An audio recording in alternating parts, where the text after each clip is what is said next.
বিএনপির গুলশানস্থ যে কেন্দ্রীয় কার্যালয়, সেই কার্যালয়ের সামনে বেগম খালেদা জিয়ার মৃত্যুর খবর শোনার পরপরই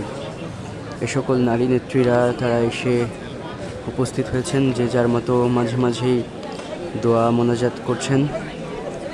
এবং তারা ভেতরে যে স্থায়ী কমিটির বৈঠক চলছে সেই বৈঠকের পরে আসলে গণমাধ্যমে হয়তো বা বিএনপি মহাসচিব কিংবা স্থায়ী কমিটির সদস্য সালাউদ্দিন আহমেদ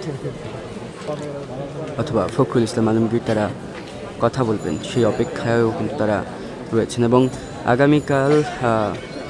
মানিক মিয়া এভিনিউয়ে কিন্তু বেগম খালেদা জিয়ার জানাজার নামাজ অনুষ্ঠিত হবে বাদ জোহর, এবং এরপরে তাকে আসলে জিয়াউর রহমানের যে সমাধি, সেই সমাধির পাশেই তাকে সমাহিত করা হবে বলে জানানো হয়েছে।